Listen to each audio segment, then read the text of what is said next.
ನಮಸ್ಕಾರ ವೀಕ್ಷಕರೇ, TV24+ಗೆ ಸ್ವಾಗತ. ಧಾರವಾಡದ ಹೆಚ್ಚುವರಿ ಜಿಲ್ಲಾ ಪೊಲೀಸ್ ವರಿಷ್ಠಾಧಿಕಾರಿ ನಾರಾಯಣ್ ಭರ್ಮನಿ ವಿರುದ್ಧ ಅಪಮಾನಕರ ಹೇಳಿಕೆ ನೀಡಿರುವ ಶಾಸಕ ಅಶೋಕ್ ಪಟ್ಟಣ್ ವಿರುದ್ಧ ಹೋರಾಟ ನಡೆಸಲಾಗುವುದು ಎಂದು ಬಸವರಾಜ ಬಾವಲತ್ತಿ ಹೇಳಿದರು. ಭಾನುವಾರ ಬೆಳಗಾವಿಯ ರೆಡ್ಡಿ ಭವನದಲ್ಲಿ ಸುದ್ದಿಗೋಷ್ಠಿಯಲ್ಲಿ ಮಾತನಾಡಿದರು. ಭರ್ಮನಿ ಅಡಿಷನಲ್ SP ಸಾಹೇಬರ ಮೇಲೆ ಏನು ಘಟನೆ ನಡೆದಿದೆಯೋ ಆ ಘಟನೆ ಬಗ್ಗೆ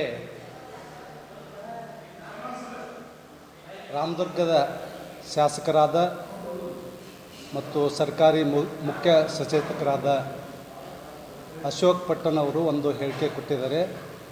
ಇದು ಇಡೀ ಕರ್ನಾಟಕ ರಾಜ್ಯಕ್ಕೆ ಗೊತ್ತಿದ್ದ ವಿಷಯ. 4ನೇ ತಾರೀಕು. ಅದಕ್ಕಿಂತ ಮೊದಲು ಮಾನ್ಯ ಮುಖ್ಯಮಂತ್ರಿಗಳು, ಮಾನ್ಯ ಗೃಹ ಮಂತ್ರಿಗಳು, ಮಾನ್ಯ HK ಪಾಟೀಲ್ ಸಾಹೇಬರು, ಎಲ್ಲರೂ ಇನ್ನೂ ಅನೇಕ ಶಾಸಕರು ಕೂಡ ಅದಕ್ಕೆ ಪ್ರತಿಕ್ರಿಯೆ ಮಾಡಿದ್ದಾರೆ.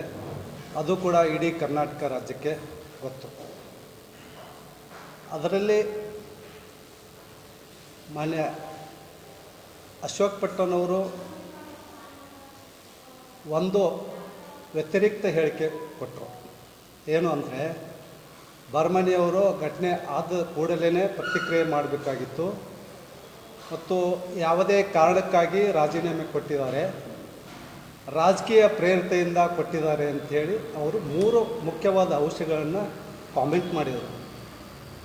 ಅದು ಶುದ್ಧ ತಪ್ಪು, ಸರಿಯಲ್ಲ.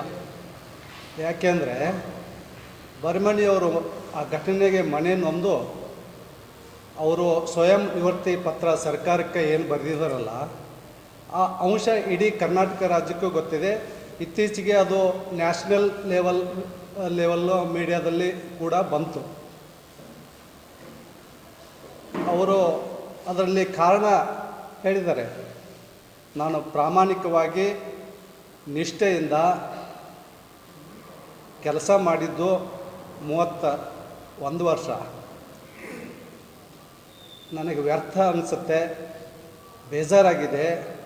ಅದಕ್ಕೆ ನಾನು ನನ್ನ ಮನೆಯವರಿಗೂ ಕೂಡ ಆಘಾತ ಆಗಿದೆ, ನನ್ನ ಬಂಧು ಬಳಗದವ್ರಿಗೂ ಆಘಾತ ಆಗಿದೆ, ನಮ್ಮ ಸಮಾಜದವ್ರಿಗೂ ಆಘಾತ ಆಗಿದೆ, ನನ್ನ ಹಿತೈಷಿಗಳಿಗೂ ಆಘಾತ ಆಗಿದೆ. ಅದರಿಂದ ನನಗೆ ಹೊರಗೆ ಬರೋಕ್ಕಾಗೋದಲ್ಲ, ನನಗೆ ಕೆಲಸ ಮಾಡೋಕ್ಕಾಗೋದಲ್ಲ, ನನ್ನ ನೈತಿಕ ಸ್ಥೈರ್ಯ ಕುಂದಿದೆ ಅಂಥೇಳಿ ಸ್ಪಷ್ಟವಾಗಿ ಬರೆದಿದ್ದಾರೆ. ಅದನ್ನು ಬಿಟ್ಟು ಯಾವುದೇ ವೈಯಕ್ತಿಕ ಕಾರಣಕ್ಕೆ ಕೊಟ್ಟಿದ್ದಾರೆ ಅಂಥೇಳಿ ಅಶೋಕ್ ಪಟ್ಟಣ್ ಅವರು ಹೇಳ್ತಾರಂದ್ರೆ ಎಷ್ಟು ಬಾಲಿಶ ಹೇಳಿಕೆ ರೀ ಅದು. ಸರ್ಕಾರ ಮಟ್ಟದಲ್ಲಿ ಒಂದು ಹುದ್ದೆಯಲ್ಲಿ ಇರೋರವರು ಏನು ಕಾರಣ ಅಂಥೇಳಿ ಕಾರಣಗಳನ್ನು ಸ್ಪಷ್ಟವಾಗಿ ಬರ್ತಿದ್ದಾರೆ. ಭರ್ಮನಿಯವರು ನನಗಷ್ಟೇ ಅಲ್ಲ, ಇಲಾಖೆಯಲ್ಲಿ ಯಾರಿಗೆ ಈ ಘಟನೆ ಆಗಬಾರ್ದು, ಕಾನ್ಸ್ಟೇಬಲಿಂದ ಹಿಡಿದು ಮೇಲಾಧಿಕಾರಿಗಳ ವರ್ಗದಲ್ಲಿ ಇತ್ತೀಚೆಗೆ ಏನು ಘಟನೆಗಳು ನೋಡಿದಾವೆ ಅದು ಎಲ್ಲ ಹಿನ್ನೆಲೆ ಒಂದು ಅವಲೋಕಿಸಿದರೆ ನಮಗೆಲ್ಲರಿಗೂ ಅರ್ಥ ಆಗುತ್ತೆ, ರಾಜ್ಯದ ಜನತೆಗೆ. ಅಂಥ ಘಟನೆ ಆಗಬಾರ್ದು ಅನ್ನೋ ಒಂದು ಮನಸ್ಸು ನೊಂದಿದೆ ನನಗೆ ಅಂಥೇಳಿ ಒತ್ತು ಕೊಟ್ಟು ಹೇಳಿದ್ದಾರೆ ಅವರು. ಅದು ಬರೀ ಬರವಣಿಗೆ ಅಲ್ಲ, ಕೂಡ ಪ್ರೆಸ್ ಮೀಟ್ದಲ್ಲಿನೂ ಹೇಳಿದ್ದಾರೆ ಅವರು, ಮೀಡಿಯಾದವ್ರಿಗೆ ಹೇಳಿದ್ದಾರೆ. ಇಡೀ ರಾಜ್ಯಕ್ಕೆ ಗೊತ್ತಿದ್ದ ವಿಷಯ. ಮತ್ತು ಇದರಲ್ಲಿ ರಾಜಕೀಯ ಅಂತೂ ಇಲ್ಲವೇ ಇಲ್ಲ. ಎಲ್ಲಿದೆ ರಾಜಕೀಯ? ಯಾವ ವಿರೋಧ ಪಕ್ಷದವರು ಭರ್ಮನಿಯವರು ರಾಜಕೀಯ ಬರುತ್ತೆ ಅಂತ ಹೇಳಿದ್ದಾರೆ? ಹೇಳಿಲ್ಲ. ಅವರು ಕೂಡ ಹೇಳಿಲ್ಲ ನಾನು ರಾಜೀನಾಮೆ ಕೊಟ್ಟು ರಾಜಕೀಯ ಸೇರ್ತೀನಿ ಅಂತ ಹೇಳಿ. BJP ಪಕ್ಷದವರು ಹೇಳಿಲ್ಲ, ಬೇರೆ ಯಾವ ಪಕ್ಷದವರು ಹೇಳಿಲ್ಲ. ಊಹೆ ಮಾಡ್ಕೊಂಡು ಇಂಥದ್ದೊಂದು ಹೇಳ್ತಾರಂದ್ರೆ ಇವರಿಗೆ ಏನು ಬುದ್ಧಿಮಟ್ಟ ಕಡಿಮೆ ಅಂತ ಅನ್ಕೋಬೇಕು ಅಥವಾ ತಿಳಿಲಿಲ್ಲ ಅಂತೇನು ಹೇಳ್ಕೋಬೇಕು, ನನಗಂತೂ ಅರ್ಥ ಆಗ್ತಾಯಿಲ್ಲ.